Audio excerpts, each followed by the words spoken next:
வணக்கம். ஜெயா பிளஸ் செய்திகளுக்காக நிவேதா. விரிவான செய்திகளை பார்ப்பதற்கு முன்னதாக தலைப்புச் செய்திகளை பார்க்கலாம். கோவில்பட்டி மக்கள் தமக்கு மகத்தான வெற்றியை தருவார்கள்.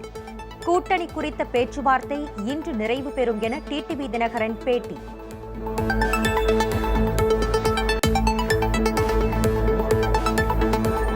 அம்மா மக்கள் முன்னேற்றக் கழக பொதுச் செயலாளர் டிடிவி தினகரனுடன் திட்டக்குடி முன்னாள் சட்டமன்ற உறுப்பினர் தமிழழகன் சந்திப்பு. அதிமுகவில் இருந்து விலகி அம்மா மக்கள் முன்னேற்றக் கழகத்தில் தன்னை இணைத்துக் கொண்டார்.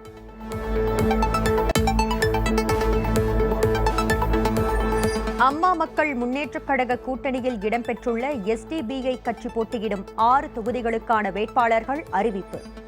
பாளையங்கோட்டையில் மாநில தலைவர் முபாரக் போட்டி.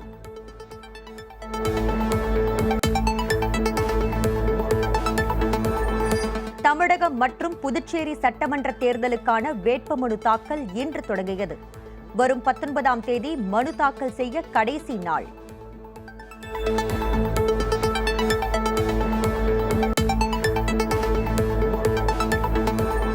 வேட்பு மனுக்களை பெறும்போது தேர்தல் அதிகாரிகள் விழிப்புடன் இருக்க வேண்டும். சென்னை உயர்நீதிமன்றம் அறிவுரை.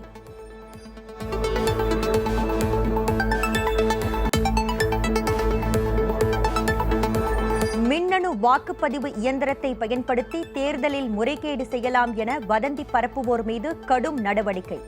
தேர்தல் ஆணையம் எச்சரிக்கை.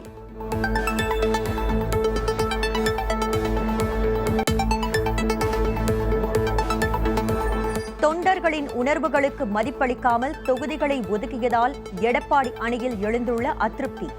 கண்டனம் தெரிவித்து 2ஆம் நாளாக பல இடங்களில் சாலை மறியல்.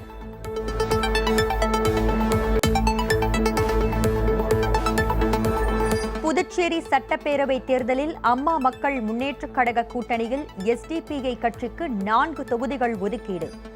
மாநில செயலாளர் அமீர் அம்சா தகவல்.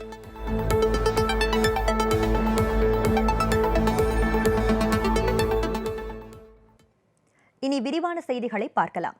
கோவில்பட்டி மக்கள் தமக்கு மகத்தான வெற்றியை தருவார்கள் என அம்மா மக்கள் முன்னேற்றக் கழக பொதுச் செயலாளர் திரு டிடிவி தினகரன் தெரிவித்துள்ளார்.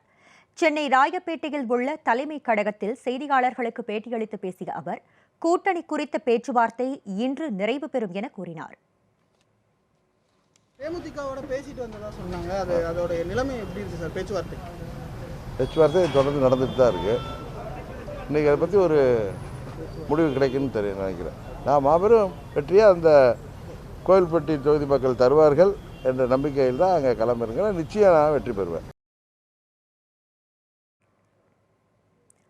சட்டப்பேரவை தேர்தலில் போட்டியிடும் அம்மா மக்கள் முன்னேற்றக் கழக வேட்பாளர்கள் கழக பொதுச் செயலாளர் திரு டிடிவி தினகரனை நேரில் சந்தித்து வாழ்த்து பெற்றனர். சென்னை ராயப்பேட்டையில் உள்ள அம்மா மக்கள் முன்னேற்றக் கழக தலைமை கழக அலுவலகத்தில் கழக பொதுச் செயலாளர் திரு டிடிவி தினகரனை மடத்துக்குளம் சட்டமன்ற தொகுதி கழக வேட்பாளர் திரு சண்முகவேலு சந்தித்து வாழ்த்து பெற்றார். உசிலம்பட்டி சட்டமன்ற தொகுதி கழக வேட்பாளர் திரு மகேந்திரன் கழக பொதுச் செயலாளர் திரு டிடிவி தினகரனை சந்தித்து வாழ்த்து பெற்றார். கழக பொதுச் செயலாளர் திரு டிடிவி தினகரனை ஆண்டிப்பட்டி சட்டமன்ற தொகுதி கழக வேட்பாளர் திரு ஜெயக்குமார் சந்தித்து வாழ்த்து பெற்றார். அம்மா மக்கள் முன்னேற்றக் கழகத்தின் திருப்பூர் தெற்கு சட்டமன்ற தொகுதி கழக வேட்பாளர் திருமதி விசாலாட்சி திரு டிடிவி தினகரனை சந்தித்து வாழ்த்து பெற்றார். பல்லடம் சட்டமன்ற தொகுதி வேட்பாளர் திருமதி ஜோதிமணி கழக பொதுச் செயலாளர் திரு டிடிவி தினகரனை சந்தித்து வாழ்த்து பெற்றார். அந்தியூர் சட்டமன்ற தொகுதி கழக வேட்பாளர் திரு எஸ்.ஆர். செல்வம் கழக பொதுச் செயலாளர் திரு டிடிவி தினகரனை சந்தித்து வாழ்த்து பெற்றார். கழக பொதுச் செயலாளர் திரு டிடிவி தினகரனை குன்னூர் சட்டமன்ற தொகுதி கழக வேட்பாளர் திரு கலைச்செல்வன் சந்தித்து வாழ்த்து பெற்றார். பெரம்பூர் சட்டமன்ற தொகுதியில் போட்டியிடும் கழக வேட்பாளர் திரு லட்சுமி நாராயணன் கழக பொதுச் செயலாளர் திரு டிடிவி தினகரனை சந்தித்து வாழ்த்து பெற்றார். கழக பொதுச் செயலாளர் திரு டிடிவி தினகரனை பொள்ளாச்சி சட்டமன்ற தொகுதி கழக வேட்பாளர் திரு சுகுமார் சந்தித்து வாழ்த்து பெற்றார்.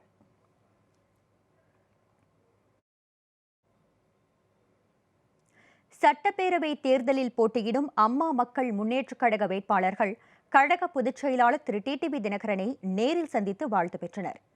சென்னை ராயப்பேட்டையில் உள்ள அம்மா மக்கள் முன்னேற்றக் கழக தலைமை கழக அலுவலகத்தில் கழக பொதுச் செயலாளர் திரு டிடிவி தினகரனை போடிநாயக்கனூர் சட்டமன்ற தொகுதி கழக வேட்பாளர் திரு முத்துசாமி சந்தித்து வாழ்த்து பெற்றார். விளாத்திக்குளம் சட்டமன்ற தொகுதி கழக வேட்பாளர் திருமதி சீனச்செல்வி கழக பொதுச் செயலாளர் திரு டிடிவி தினகரனை சந்தித்து வாழ்த்து பெற்றார். கழக பொதுச் செயலாளர் திரு டிடிவி தினகரனை கோவை வடக்கு சட்டமன்ற தொகுதியில் போட்டியிடும் கழக வேட்பாளர் திரு அப்பாதுரை சந்தித்து வாழ்த்து பெற்றார். கிணத்துக்கடவு சட்டமன்ற தொகுதி கழக வேட்பாளர் திரு ரோஹிணி கிருஷ்ணகுமார் கழக பொதுச் செயலாளர் திரு டிடிவி தினகரனை சந்தித்து வாழ்த்து பெற்றார். கழக பொதுச் செயலாளர் திரு டிடிவி தினகரனை முதுகுளத்தூர் சட்டமன்ற தொகுதி கழக வேட்பாளர் திரு முருகன் சந்தித்து வாழ்த்து பெற்றார். மன்னார்குடி சட்டமன்ற தொகுதி கழக வேட்பாளர் திரு எஸ் காமராஜ் கழக பொதுச் செயலாளர் திரு டிடிவி தினகரனை சந்தித்து வாழ்த்து பெற்றார். கழக பொதுச் செயலாளர் திரு டிடிவி தினகரனை குடியாத்தம் சட்டமன்ற தொகுதியில் போட்டியிடும் கழக வேட்பாளர் திருமதி ஜெயந்தி பத்மநாபன் சந்தித்து வாழ்த்து பெற்றார்.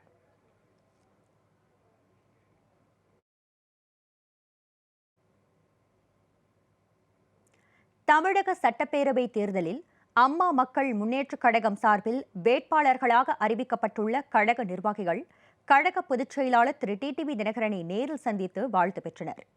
சென்னை ராயப்பேட்டையில் உள்ள அம்மா மக்கள் முன்னேற்றக் கழக தலைமை கழக அலுவலகத்தில் பூவிருந்தவல்லி தொகுதி கழக வேட்பாளராக அறிவிக்கப்பட்டுள்ள திரு ஏழுமலை கழக பொதுச் செயலாளர் திரு டிடிவி தினகரனை நேரில் சந்தித்து வாழ்த்து பெற்றார். திருநெல்வேலி தொகுதி கழக வேட்பாளராக அறிவிக்கப்பட்டுள்ள திரு பாலகிருஷ்ணன் என்கின்ற பால்கண்ணன் கழக பொதுச் செயலாளர் திரு டிடிவி தினகரனை நேரில் சந்தித்து வாழ்த்து பெற்றார். பர்கூர் தொகுதி வேட்பாளராக அறிவிக்கப்பட்டுள்ள திரு கணேசகுமார் கழக பொதுச் செயலாளர் திரு டிடிவி தினகரனை நேரில் சந்தித்து வாழ்த்து பெற்றார். செஞ்சி தொகுதி வேட்பாளராக அறிவிக்கப்பட்டுள்ள திரு கௌதம் சாகர் கழக பொதுச் செயலாளர் திரு டிடிவி தினகரனை நேரில் சந்தித்து வாழ்த்து பெற்றார். கோவில்பட்டி தொகுதியில் போட்டியிடும் கழக பொதுச் செயலாளர் திரு டிடிவி தினகரனை தூத்துக்குடி வடக்கு மாவட்ட கழக செயலாளர் திரு ஏ சிவபெருமாள் நேரில் சந்தித்து தங்களது மாவட்ட தொகுதியில் போட்டியிடுவதற்காக நன்றியும் வாழ்த்தும் தெரிவித்தார்.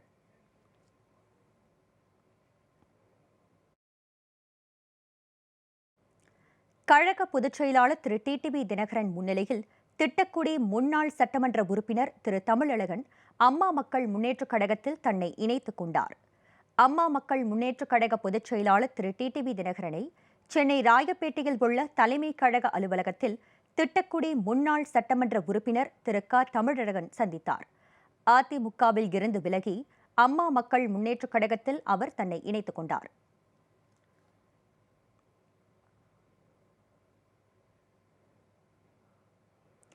அம்மா மக்கள் முன்னேற்றக் கழக கூட்டணியில் இடம்பெற்றுள்ள எஸ்டிபிஐ போட்டியிடும் 6 தொகுதிகளுக்கான வேட்பாளர்கள் பட்டியலை அக்கட்சியின் தேசிய துணைத் தலைவர் திரு தெஹ்லான் பாகவி அறிவித்தார்.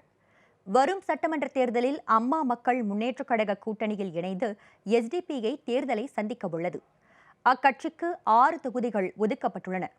அத்தொகுதிகளுக்கான வேட்பாளர்களை எஸ்டிபிஐ தேசிய துணைத் தலைவர் திரு தெஹ்லான் பாகவி சென்னையில் இன்று செய்தியாளர்கள் சந்திப்பில் வெளியிட்டார்.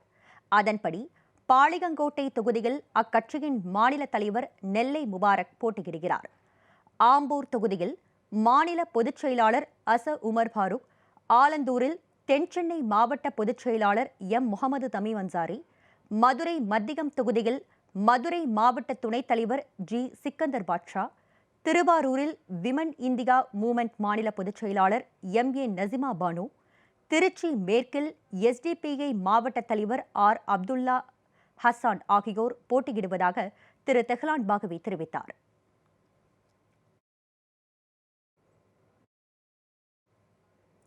தமிழகம் மற்றும் புதுச்சேரி சட்டப்பேரவை தேர்தலுக்கான வேட்புமனு தாக்கல் தொடங்கியது. தமிழகம் மற்றும் புதுச்சேரி மாநிலத்திற்கு ஏப்ரல் மாதம் 6ஆம் தேதி சட்டசபை தேர்தல் நடைபெறவுள்ளது. இதற்காக வேட்புமனு தாக்கல் இன்று தொடங்கியது. நாளையும் நாளை மறுநாளும் விடுமுறை என்பதால் வேட்புமனு தாக்கல் செய்ய முடியாது. பொது தொகுதிக்கு 10,000 ரூபாயும் தனி தொகுதிக்கு 5,000 ரூபாயும் டெபாசிட் செலுத்த வேண்டும். ஆன்லைன் மூலமும் டெபாசிட் பணம் செலுத்த அனுமதி வழங்கப்பட்டுள்ளது. தினமும் பிற்பகல் 3 மணி வரை வேட்புமனு தாக்கல் செய்ய முடியும். வேட்புமனு தாக்கல் செய்ய வரும் நபர் 2 பேரை மட்டுமே தன்னுடன் அழைத்து வர வேண்டும். வரும் 19ஆம் தேதி மனு தாக்கல் செய்ய கடைசி நாளாகும். வேட்புமனு மீதான பரிசீலனை வரும் 20ஆம் தேதி நடைபெறவுள்ளது. வரும் 22ஆம் தேதி வேட்புமனுக்களை திரும்பப் பெற கடைசி நாளாகும்.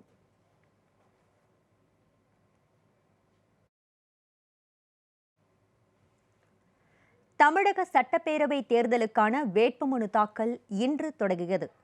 நெல்லை மாவட்டத்தில் திருநெல்வேலி, பாளையங்கோட்டை, நாங்குநேரி, ராதாபுரம் மற்றும் அம்பாசமுத்திரம் ஆகிய சட்டமன்ற தொகுதிகளில் போட்டியிட வேட்புமனு தாக்கல் செய்வதற்காக 8 இடங்களில் மையங்கள் அமைக்கப்பட்டு உள்ளன.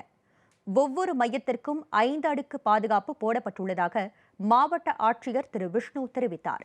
இந்நிலையில் திருநெல்வேலி மாவட்ட ஆட்சியாளர் சட்டமன்ற தொகுதி தேர்தல் நடத்த அலுவலர் கோட்டாட்சியர் திரு சிவகிருஷ்ணமூர்த்தியிடம் நாம் இந்தியர் கட்சியின் வேட்பாளர் காமாட்சி நாதன் தனது வேட்பு மனுவை தாக்கல் செய்தார்.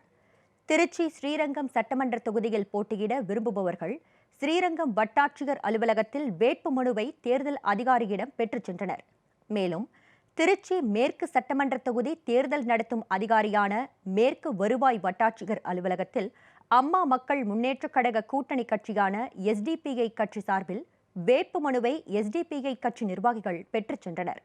தொடர்ந்து அந்தந்த வருவாய் வட்டாட்சியர் அலுவலகங்களில் உள்ள தேர்தல் அதிகாரிகளிடம் தேர்தலில் போட்டியிட விருப்பமுடையவர்கள் பலரும் வேட்பு மனுக்களை வாங்கிச் சென்று வருகின்றனர். வேட்பாளர்களின் வேட்பு மனுக்களை பெறும்போது தேர்தல் அதிகாரிகள் விழிப்புடன் இருக்க வேண்டும் என சென்னை உயர்நீதிமன்றம் அறிவுறுத்தியுள்ளது. 2019 மக்களவைத் தேர்தலில் முறையாக தாக்கல் செய்யப்படாத திமுகவின் திரு டி.ஆர். பாலு உள்ளிட்டோரின் வேட்பு மனுக்கள் முறையற்ற வகையில் ஏற்றுக்கொள்ளப்பட்டதாகவும், வேட்பு மனுக்களை முறையாக தாக்கல் செய்யாத எம்பிக்களுக்கு எதிராக மக்கள் பிரதிநிதித்துவ சட்டப்படி நடவடிக்கை எடுக்க வேண்டும் என்றும், வேட்பு மனுக்கள் முறையாக இருப்பதை உறுதி செய்யும் வகையில் தேர்தல் அதிகாரிகளுக்கு பயிற்சி வழங்கிட வேண்டும் என்றும் தேர்தல் ஆணையத்தை வலியுறுத்தக் கோரி திருச்செந்தூரைச் சேர்ந்த வழக்கறிஞர் ராம்குமார் ஆதித்தன் என்பவர் சென்னை உயர்நீதிமன்றத்தில் மனு தாக்கல் செய்திருந்தார். இந்த வழக்கு தலைமை நீதிபதி திரு சஞ்சீவ் பானர்ஜி மற்றும் நீதிபதி திரு செந்தில்குமார் ராமமூர்த்தி அடங்கிய அமர்வில் விசாரணைக்கு வந்தபோது வேட்பு மனுக்களை பெறும்போது தேர்தல் அதிகாரிகள் விழிப்புடன் இருக்க வேண்டும் என அறிவுறுத்தினர். மேலும் வேட்பு மனுக்கள் முறையாக இருப்பதை உறுதி செய்யும் வகையில் தேர்தல் அதிகாரிகளுக்கு பயிற்சி வழங்க வேண்டும் என்ற கோரிக்கையை பரிசீலனை செய்ய தேர்தல் ஆணையத்திற்கு வலியுறுத்தினர்.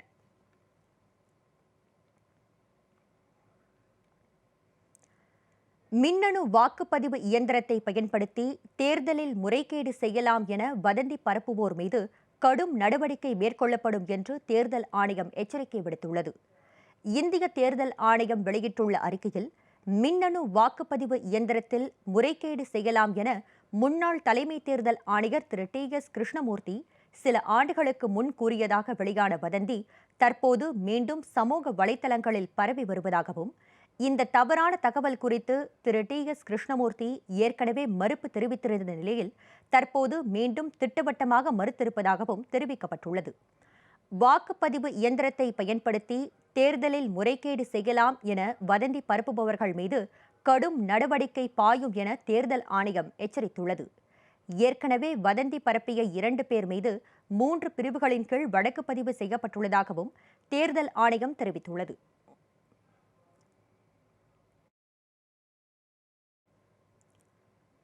புதுச்சேரியில் காங்கிரஸ் அலுவலகம் எதிரில் போராட்டம் நடத்திய பாஜக மகளிர் அணியினருக்கும் காங்கிரசாருக்கும் இடையே மோதல் வெடித்தது. இரு தரப்பினரும் குப்பை தொட்டி, காலணி ஆகியவற்றை வீசி எறிந்து மோதலில் ஈடுபட்டதால் பரபரப்பு ஏற்பட்டது. ஹரியானா மாநிலத்தில் நடைபெற்ற நிகழ்ச்சி ஒன்றில் காங்கிரஸ் தலைவர்கள் பெண்கள் குறித்து தரக்குறைவாக பேசியதாக புகார் தெரிவித்து புதுச்சேரியில் உள்ள காங்கிரஸ் தலைமை அலுவலகம் முன்பு பாஜக மகளிர் அணியினர் ஆர்ப்பாட்டத்தில் ஈடுபட முயன்றனர். அப்போது அலுவலகத்தில் இருந்த காங்கிரஸ் நிர்வாகிகள் மற்றும் தொண்டர்கள் வெளியே வந்து எதிர்ப்பு தெரிவித்ததால் இரு தரப்பினருக்கும் இடையே மோதல் உருவானது. குப்பை தொட்டி, காலணி என அங்கிருந்தவற்றை இருவரும் மாறி மாறி வீசி எறிந்து மோதலில் ஈடுபட்டதால் பெரும் பரபரப்பு ஏற்பட்டது.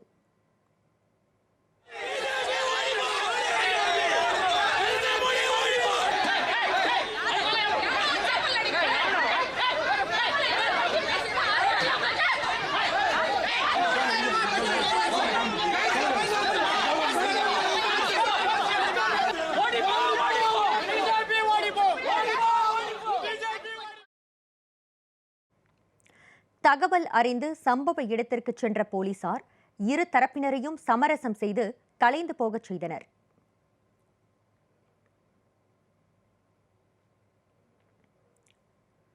பட்டியல் இனத்தவர் குறித்து சர்ச்சை கருத்து தெரிவித்ததாக திமுக அமைப்புச் செயலாளர் திரு RS பாரதிக்கு எதிராக நடைபெற்று வரும் வழக்கு விசாரணைக்கு தடை விதிக்க உச்சநீதிமன்றம் மறுத்துவிட்டது. கடந்த ஆண்டு பிப்ரவரி மாதம் நடந்த கருத்தரங்கு ஒன்றில் பட்டியல் இனத்தவர்கள் குறித்து சர்ச்சை கருத்து தெரிவித்ததாக கூறி திமுக அமைப்புச் செயலாளர் திரு RS பாரதிக்கு எதிராக வன்கொடுமை தடுப்புச் சட்டத்தின் கீழ் வழக்கு பதிவு செய்யப்பட்டது.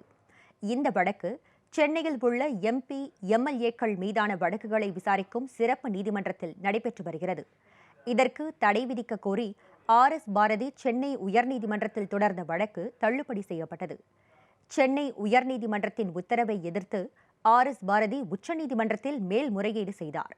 இந்த வழக்கு உச்சநீதிமன்றத்தில் இன்று விசாரணைக்கு வந்தபோது திரு RS பாரதியின் கோரிக்கையை நிராகரித்த நீதிபதிகள் வழக்கு விசாரணைக்கு தடை விதிக்க மறுத்துவிட்டனர்.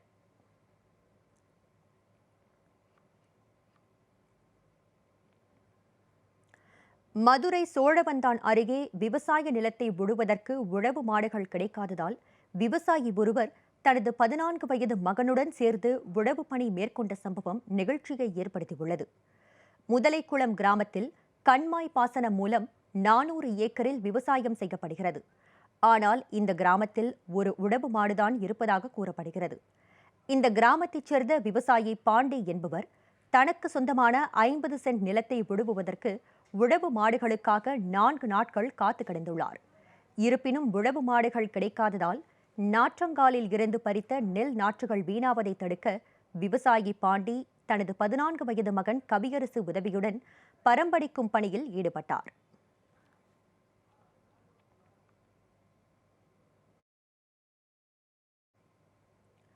மகா சிவராத்திரியை முன்னிட்டு ஸ்ரீவில்லிபுத்தூரில் கொதிக்கும் நெய்யில் மூதாட்டி ஒருவர் வெறும் கைகளால் அப்பம் சுடும் நிகழ்வை ஏராளமான பக்தர்கள் கண்டுகளித்தனர்.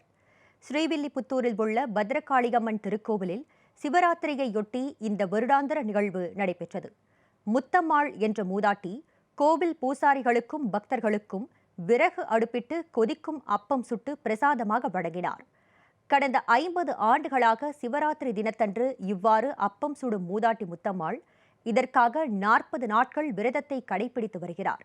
சிவராத்திரி தினத்தன்று கோவிலில் நடைபெறும் பூஜையில் கலந்து கொண்டு அப்பத்தை வாங்கி உண்டால் நோய்கள் குணமாகிவிடும் என்பதும், குழந்தை இல்லாத தம்பதியினர் மூதாட்டியிடம் ஆசி பெற்று அப்பம் வாங்கி உண்டால் மகப்பேறு கிடைக்கும் என்பதும் பக்தர்களின் நம்பிக்கை.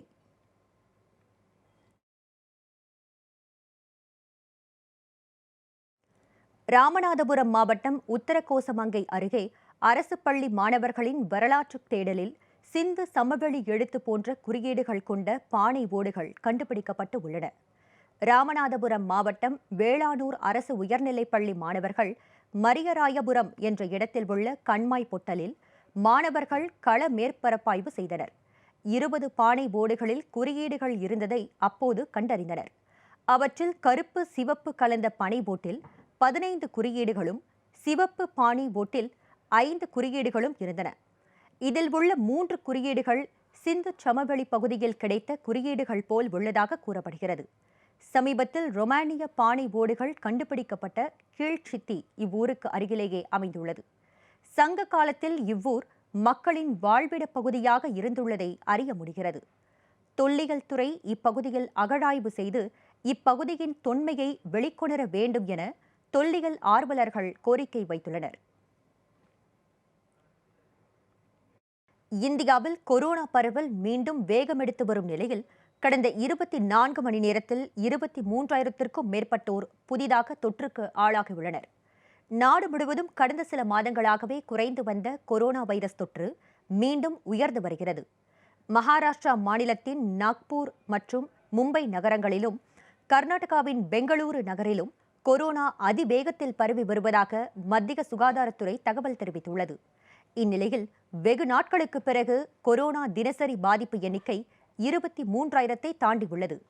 நாடு முழுவதும் கடந்த 24 மணி நேரத்தில் 23,285 பேருக்கு புதிதாக கொரோனா தொற்று உறுதி செய்யப்பட்டு உள்ளது. இதனைத் தொடர்ந்து இந்தியாவில் பாதிக்கப்பட்டோர் எண்ணிக்கை 1,13,08,846 உயர்ந்துள்ளது. உயிரிழப்பை பொறுத்தவரை கடந்த 24 மணி நேரத்தில் 117 பேர் மரணமடைந்துள்ளதாகவும் மொத்த பலி எண்ணிக்கை 1,58,306 அதிகரித்துள்ளதாகவும் மத்திய சுகாதாரத்துறை அமைச்சகம் தெரிவித்துள்ளது.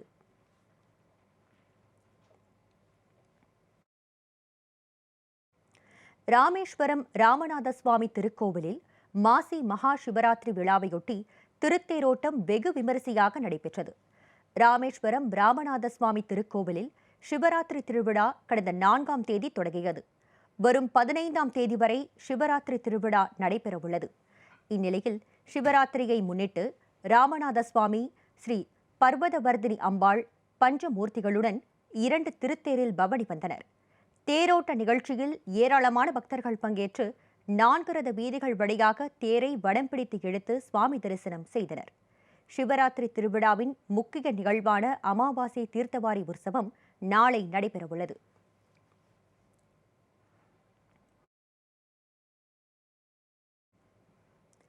பிரம்மபுத்திரா நதியில் அணை கட்டும் திட்டத்திற்கு சீன நாடாளுமன்றம் ஒப்புதல் வழங்கியுள்ளது.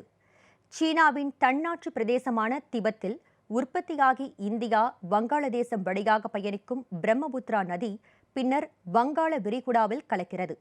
வற்றாத ஜீவ நதிகளில் ஒன்றான பிரம்மபுத்திரா இந்தியாவின் அருணாச்சல பிரதேசம், அசாம் ஆகிய மாநிலங்களின் வளத்தில் முக்கிய பங்காற்றி வருகிறது. இந்நிலையில் அருணாச்சல பிரதேச எல்லைக்கு அருகே திபெத்தின் மெடோக் கவுண்டியில் பிரம்மபுத்திரா நதியில் அணை கட்டுவதற்கு சீனா திட்டமிட்டுள்ளது. அத்துடன் நீர்மின் நிலையம் ஒன்றை கட்டவும் முடிவு செய்துள்ளது. சீனாவின் 14வது ஐந்தாண்டு திட்டத்தில் பிரம்மபுத்திரா நதியில் கட்டப்படும் அணை உட்பட நாடு முழுவதும் வேகப்படுத்தப்பட வேண்டிய சுமார் 60 வளர்ச்சி திட்டங்கள் பரிந்துரைக்கப்பட்டு உள்ளன. பல லட்சம் கோடி மதிப்பிலான இந்த திட்டத்திற்கு சீன நாடாளுமன்றம் நேற்று ஒப்புதல் அளித்துள்ளது. இந்த அணையின் கட்டுமான பணிகள் இந்த ஆண்டே தொடங்கும் என திபெத் தன்னாட்சி பகுதிக்கான கம்யூனிஸ்ட் துணைத் தலைவர் சே டல்கா தெரிவித்துள்ளார். சீனாவில் இந்த நடவடிக்கையால் இந்தியாவில் பிரம்மபுத்திரா நதி பாயும் மாநிலங்களில் குடிநீர் பற்றாக்குறை, வெள்ளம் போன்றவை ஏற்படக்கூடும்.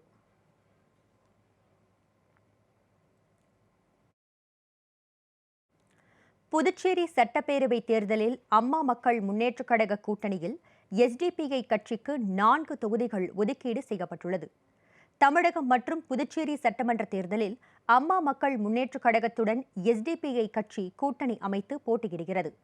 தமிழக சட்டப்பேரவை தேர்தலில் அம்மா மக்கள் முன்னேற்றக் கழகம் தலைமையிலான கூட்டணியில் எஸ்டிபிஐ கட்சிக்கு 6 தொகுதிகள் ஒதுக்கப்பட்டுள்ள நிலையில் புதுச்சேரியில் அக்கட்சிக்கு 4 தொகுதிகள் ஒதுக்கப்பட்டு உள்ளன. அம்மா மக்கள் முன்னேற்றக் கழகத்திற்கும் எஸ்டிபிஐ கட்சிக்கும் இன்று ஏற்பட்ட ஒப்பந்தப்படி நெல்லித்தோப்பு, அரியாங்குப்பம், காரைக்கால் வடக்கு, மாஹே ஆகிய தொகுதிகள் எஸ்டிபிஐ கட்சிக்கு ஒதுக்கீடு செய்யப்படுவதாக அறிவிக்கப்பட்டுள்ளது. தமிழ்நாடு மற்றும் புதுச்சேரிக்கு வருகின்ற சட்டப்பேரவை தேர்தலிலே அம்மா மக்கள் முன்னேற்றக் கழகமும் social democratic party of India SDPI கட்சியும் கூட்டணி அமைத்து தேர்தலை சந்திப்பதென்று முடிவெடுத்திருக்கின்றோம். அதன் அடிப்படையில் நேற்றைய தினம் தமிழகத்திற்கு 6 தொகுதியும், இன்றைக்கு புதுச்சேரிக்கு அம்மா மக்கள் முன்னேற்றக் கழகத்துடைய பொதுச் செயலாளர் மரியாதைக்குரிய அண்ணன் டிடிவி தினகரன் அவர்களுடைய கையெழுத்திடப்பட்டு புதுச்சேரியுடைய ஒருங்கிணைப்பாளர் சகோதரர் தமீம் கனி அவர்களும் ஒருங்கிணைக்கப்பட்டு கூட்டணி அமைத்து தேர்தலை சந்திப்பது என்று முடிவு செய்திருக்கின்றோம். அதன் அடிப்படையில் புதுச்சேரிக்கு நெல்லித்தோப்பு, அரியாங்குப்பம், காரைக்கால் வடக்கு, மாஹே ஆகிய 4 தொகுதிகளில் அம்மா மக்கள் முன்னேற்ற கழகத்துடன் இணைந்து எஸ்டிபிஐ கட்சி களமாடும் இந்த சட்டப்பேரவை தேர்தலில் சந்திக்கும்.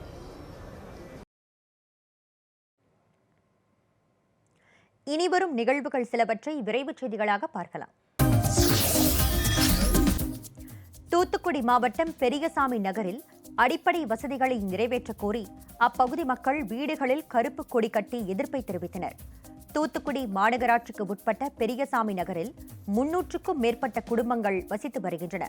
சாலை, தெருவிளக்கு, குடிநீர் உள்ளிட்ட அடிப்படை வசதிகள் எதுவும் இதுவரை செய்து வரப்படவில்லை என கூறப்படுகிறது. இதனை கண்டித்து இப்பகுதி மக்கள் தங்கள் வீடுகள் மற்றும் தெருக்களில் கருப்பு கொடி கட்டி எதிர்ப்பை பதிவு செய்தனர்.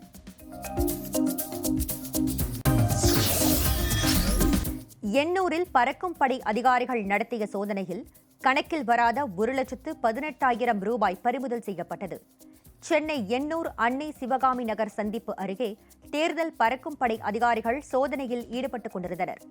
அப்போது திருவெற்றியூரில் இருந்து எண்ணூர் நோக்கிச் சென்ற காரை மடக்கி பரிசோதனை மேற்கொண்ட போது காரில் 1,18,200 ரூபாய் பணம் இருந்தது தெரியவந்தது.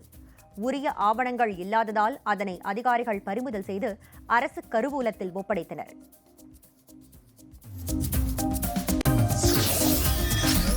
கும்பகோணம் அருகே இடுகாட்டிற்கு இடம் கேட்டு கிராம மக்கள் தேர்தல் புறக்கணிப்பில் ஈடுபட போவதாக அறிவித்துள்ளனர். திருப்பனந்தாள் பகுதியைச் சேர்ந்த மாவு திருப்பு மற்றும் வாண்டிகார் இருப்பு ஆகிய கிராமங்களில் மக்கள் ஒன்று திரண்டு வீடுகளில் கருப்பு கொடி கட்டி தேர்தலை புறக்கணிக்கப் போவதாக அறிவித்துள்ளனர். மேலும் கிராம மக்களுக்கு உடனடியாக இடுகாடு வசதி செய்து தராவிட்டால் கும்பகோணம் கோட்டாட்சியரிடம் ரேஷன் கார்டு மற்றும் ஆதார் அட்டைகளை ஒப்படைக்கப் போவதாக கூறினர்.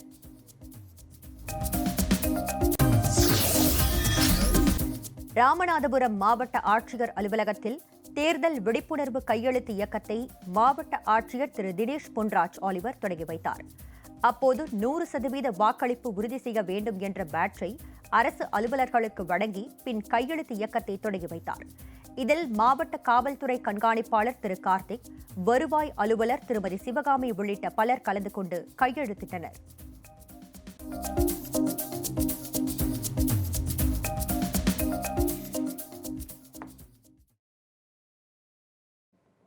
செய்திகள் நிறைவடைந்தன. அடுத்தடுத்த நிகழ்வுகளுக்கு தொடர்ந்து பாருங்கள் ஜெயா பிளஸ் செய்தி சேனலை.